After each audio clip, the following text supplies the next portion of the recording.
हूँ और एक सम्मान मिल रहा है, ये मेरे लिए बहुत ही सौभाग्य की बात है। इसके लिए बहुत बहुत बधाई और धन्यवाद आप लोगों को।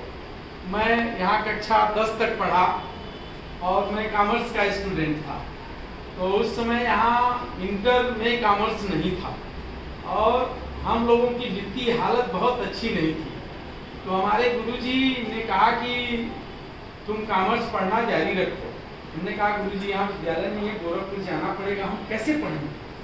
कॉमर्स ऐसा है कि ट्यूशन नहीं करना पड़ेगा, फीस भी देना पड़ेगा, मैं शुद्ध किसान के घर का आदमी हूँ, लड़का हूँ। तो इन्होंने गार्जियन के रूप में मुझे पढ़ाया। हाई स्कूल में यहाँ फर्स्ट क्लास पास हुआ 1996 में। उसके बाद मैं इंटर करने एमटी इंटर कॉलेज गया और थोड़ा हमारा कॉमर्स अकाउंट सेक्शन कमजोर था। तो मैं कहा गुरुजी यहाँ तो कोचिंग वाले पढ़ाएंगे तो मैं पैसा नहीं दे पाऊंगा।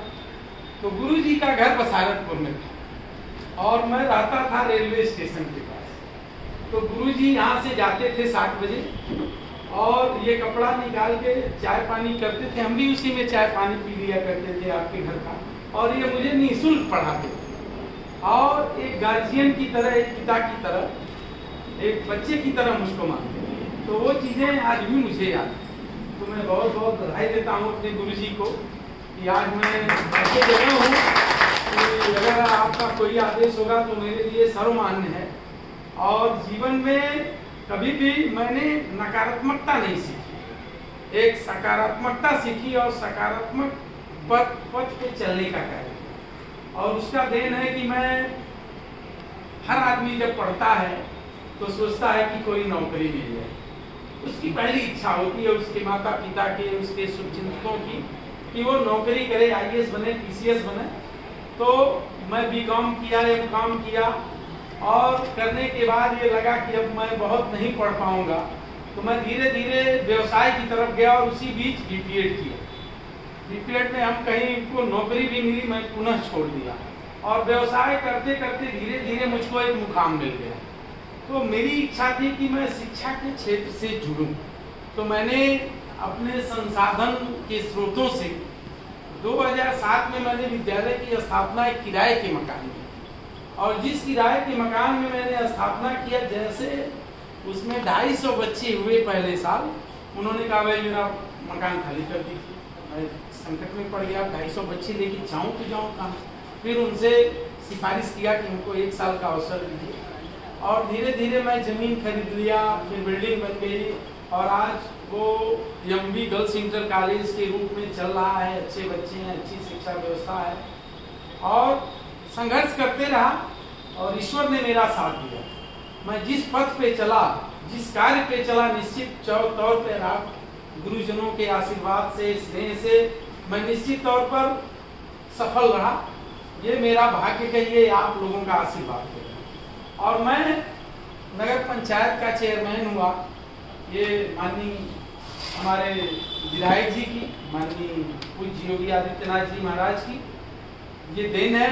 मुझे उन्होंने प्रत्याशी बनाया, जनता के बीच गया और जनता ने सहयोग किया, मैं चेयरमैन। निश्चित तौर पर मैं आप लोगों के बीच हूँ।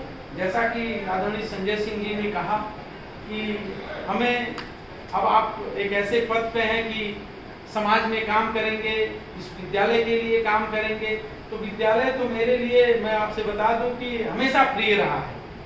शिक्षा का क्षेत्र हमेशा मेरे लिए प्रिय रहा है और रहेगा।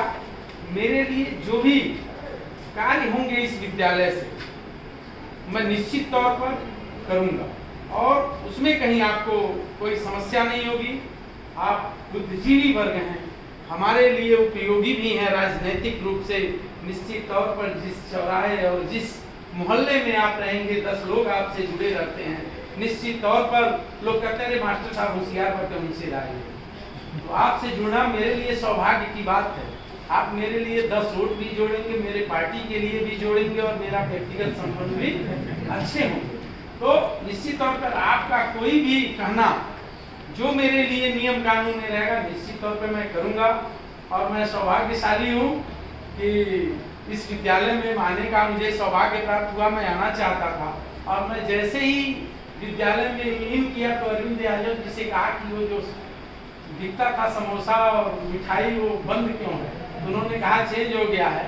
एक बार मैं बता दूं, एक हमारा मित्र था, जब हम लोग 9th में पढ़ते थे तो मंगल मार साहब यहाँ जो है, अब रिटायर हो गए होंगे या हो सकता है, तो वो पर्ची बनाते थे तो इसकी मिठाई की। तो एक बार वो गुप्ता मित्र मेरा बहुत एक्सपर्ट था, वो उनकी सिग्नेचर मार लेता था। तो वो क्या करता था कि जाता था, तो हम लोग भी पैसा वैसा तो रहता नहीं था, हम लोग किसान घर के आदमी थे, तो जो किसानी से क्या हो पाता है आप लोग जानते ही हैं। तो हम लोग क्राइसिस में रहते थे, लेकिन दिमाग बहुत तेज चलता था। तो अजीत गुप्ता नाम था उसका, वो इस समय वो है प्राइमरी स्कूल का टीचर। तो उसने कहा रुको मारते हैं दस्तखत। गया तो 15-20 दिन तो खूब आराम से चला, भरोसा नाम था यार जो चला। तो वो एक दिन ऐसा हुआ, 20 दिन 25 दिन बाद वो भरोसा ने हिसाब भेजा। तो उन्होंने कहा कि अरे यार इतना तो मैंने खुरमा खाया ना समोसा खाया, पर्ची कहाँ से? तो हुआ क्या कि अच्छा कहना चाहिए ठीक बात, तो भरोसा ने कहा कि तो लड़का और वही लिखा ना दे। अब जब 20 दिन बाद उन्होंने इतनी होशियारी की, कहना अच्छा ठीक है इस बार आएगा तो बताना। तो उनके जो उनका डायरेक्शन था घोड़ी पकड़ने वाला से डरते थे। तो अब अजीत गुप्ता उस दिन पर्ची बनाने का, जाओ मेरा भाग्य ठीक था कि मैं नहीं गया। अजीत गुप्ता गए और वही पकड़ा गए।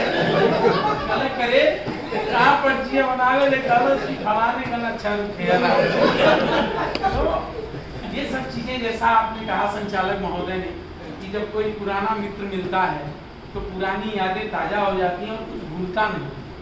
तो निश्चित तौर पर मैं आभारी हूँ आप लोगों का। हमारे लायक जो भी सेवा हो इस नगर से संबंधित, हमारे व्यक्तिगत संबंधित पवन पांडे जी हैं, हमारा इनसे बहुत ही व्यक्तिगत एक जुड़ाव है, और संजय सर हैं। इन लोगों से मैंने शैक्षणिक कार्य में भी कार्य किया है। इस विद्यालय में एक संकट आया, इन्होंने कहा कि ऐसे नहीं ऐसे, हमने कहा साइलेंट रहिए, कुछ नहीं होने दिया जाएगा। जो संस्था चल रही है किसी का अधिकार नहीं है, शराब की दुकान और भांग की दुकान नहीं है कि कोई कह दिया बंद हो जाएगा और असंवैधानिक। आप शिक्षा दे रहे हैं, निश्चित तौर पर कुछ नहीं होगा और हुआ भी।